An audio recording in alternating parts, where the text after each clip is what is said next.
बिल्कुल अनामिका, कह भी दिया जाता है नेताओं की तरफ से बाहर निकलकर कि ये तो शिष्टाचार मुलाकात थी, या हम फलां योजना के तहत जो थे वो मुख्यमंत्री से मिले थे, क्योंकि मुख्यमंत्री पूरे सूबे का होता है। लेकिन राम गोपाल यादव का मुख्यमंत्री योगी आदित्यनाथ से मिलना कई तरह के सियासी सवालों को जन्म देता है। सपा के मुख्य रणनीतिकार रह चुके हैं, अखिलेश यादव के साथ कदम से कदम मिलाकर के चलने वाले, एक तरह से थिंक टैंक की कैटेगरी में समाजवादी पार्टी के उन नेताओं में से एक है राम गोपाल यादव, और आज वो मुख्यमंत्री योगी आदित्यनाथ से मुलाकात करने के लिए पहुंचे हैं। आखिर उत्तर प्रदेश की सियासत से इसे जोड़ा जाए तो क्या पूर्व में राम गोपाल यादव, क्योंकि हमने देखा शिवपाल यादव जब नाराज हुए थे तो कोई ना कोई नाराजगी बयानों में सामने आती रही थी, कुछ ना कुछ उन्होंने या उनके आसपास जुड़े हुए नेताओं ने व्यक्त किया था कि वो क्यों नाराज हैं, वो अपमानित हो रहे हैं, उनकी उपेक्षा हो रही है। क्या राम गोपाल यादव ने अभी तक कोई ऐसा संकेत दिया है, पूर्व में कोई ऐसा बयान या उनका कोई ऐसा जेस्चर? और देखिए, अब तक हमने जो भी देखा है, कम से कम प्रोफेसर राम गोपाल यादव जो है वो अखिलेश यादव के साथ हर मुद्दे पर सहमति भरते हैं, और ऐसा माना भी जाता है कि अखिलेश यादव बहुत सारे फैसलों में प्रोफेसर राम गोपाल यादव की रजामंदी जरूर लेते हैं। और इसीलिए चाचा शिवपाल से अलग होने के बाद प्रोफेसर राम गोपाल यादव ही अखिलेश यादव के परिवार में ऐसे शख्स है जिनके साथ वो हर मुद्दे पर रायशुमारी करते हैं। दूसरी बड़ी बात यह है कि प्रोफेसर राम गोपाल यादव राष्ट्रपति के चुनाव की अगर बात की जाए तो उन्होंने स्टैंड क्लियर किया था, समाजवादी पार्टी के साथ वो कदम ताल कर रहे थे,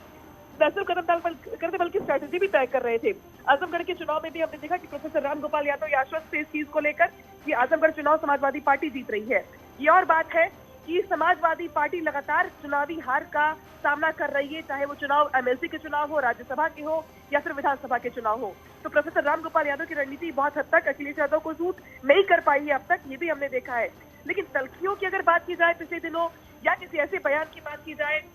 जो कहीं से भी नागवार गुजरे किसी को, तो वो अब तक नजर नहीं आया प्रोफेसर राम गोपाल यादव को लेकर के।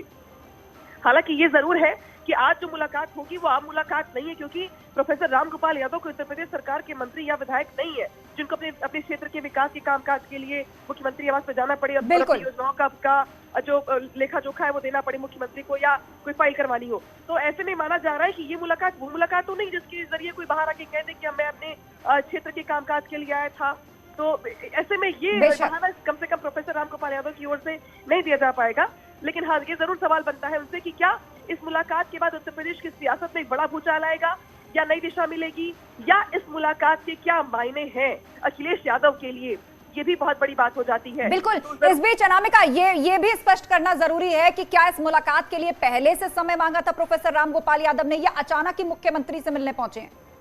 देखिए, जो अब तक का शेड्यूल आया था मुख्यमंत्री योगी आदित्यनाथ का, उसके मुताबिक दिन भर मुख्यमंत्री व्यस्त थे, चाहे एमएलसी के चुनाव के लिए नॉमिनेशन की बात हो या फिर सुबह डीबीटी कार्यक्रम के जरिए अभिभावकों का कार्यक्रम हो। देर शाम भी सूखे को लेकर के बड़ी बैठक थी, अमृत योजना जो है उसको भी लेकर के बैठक, यानी कि लगातार मुख्यमंत्री का शेड्यूल बिजी है आज सुबह से ही। इसके बाद चूंकि मुख्यमंत्री अपने आवास पर ही मौजूद है, और ऐसे में उनका पहुंचना, प्रोफेसर राम गोपाल यादव का पहुंचना, ये जरूर माना जा रहा है कि बगैर समय लिए तो कोई मुख्यमंत्री से नहीं मिल सकता है। लेकिन हाँ, कुछ चीजें बेहद गोपनीय होती हैं जो कार्यक्रम में भी जारी नहीं की जाती हैं, तो कम से कम वो जरूर यहाँ पे दिखाई दे रहा है, जहाँ पे प्री शेड्यूल के अकॉर्डिंग न चलते हुए प्रोफेसर राम गोपाल यादव आज पहुंचे हुए। बेशक उन्होंने पहले से समय लिया होगा इस मुलाकात के लिए, लेकिन हाँ, ये समय लेना भी गोपनीय रखा गया होगा। शायद यही वजह कि आज किसी को भनक नहीं लगी और प्रोफेसर राम गोपाल यादव सीधे फाइट के लिए पहुंच गए। बिल्कुल अनामिका, और जिस तरह के परिपक्व नेता राम गोपाल यादव माने जाते हैं और चाणक्य की भूमिका सपा के अंदर उनकी रही है, तो इस तरह मुख्यमंत्री से मुलाकात करके पहुंचना, इसके क्या मायने निकाले जाएंगे, इसका अंदाजा उनको रहा होगा।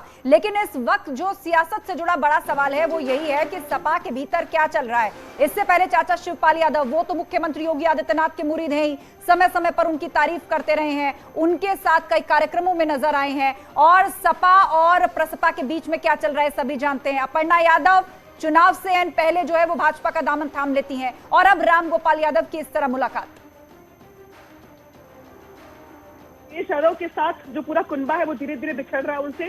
ये समझना कि रॉकेट साइंस नहीं है, क्योंकि अपर्णा यादव की अगर बात की जाए, शिवपाल यादव की बात की जाए, या उनके फैमिली के बाकी अन्य लोग, अगर हरिओम यादव की बात करी जाए तो उन्होंने बीजेपी में शामिल हो गए, मुलायम सिंह यादव के समधी है वो। इसके अलावा बहुत सारे छोटे छोटे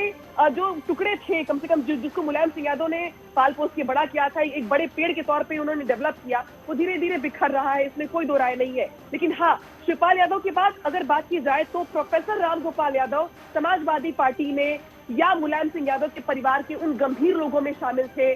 जो समाजवादी पार्टी के लिए न सिर्फ काम करते थे बल्कि स्ट्रैटेजी तय करते थे, बल्कि राज्यसभा से लेकर के अलग अलग जगहों पर समाजवादी पार्टी की विचारधारा को आगे लेके जाना या सरकार के कामकाज को आगे बढ़ाना, दिल्ली में समाजवादी पार्टी की पॉलिटिक्स को आगे लेके जाना, ये सब काम प्रोफेसर रामगोपाल यादव के जिम्मे ही था। इसके बाद 2017 के चुनाव में जिस तरीके से पूरे परिवार में फूट पड़ी, हमने ये देखा कि कैसे चाचा और भतीजा अलग अलग हो गए, पूरा परिवार एक तरीके से विवाद सामने आया। उस वक्त प्रोफेसर रामगोपाल यादव ही थे जिन्होंने अखिलेश यादव का हाथ थामे रखा था, हर मुद्दे पर सपोर्ट किया, उनके साथ आगे बढ़ते रहे, चाहे लड़ाई सिंबल की रही हो, चाहे लड़ाई परिवार को एकजुट करने की रही हो, चाहे लड़ाई विधायकों को एकजुट करने की रही हो। प्रोफेसर रामगोपाल यादव ने अखिलेश यादव के साथ कदमताल किया और उनके लिए एक महत्वपूर्ण भूमिका भी निभाई।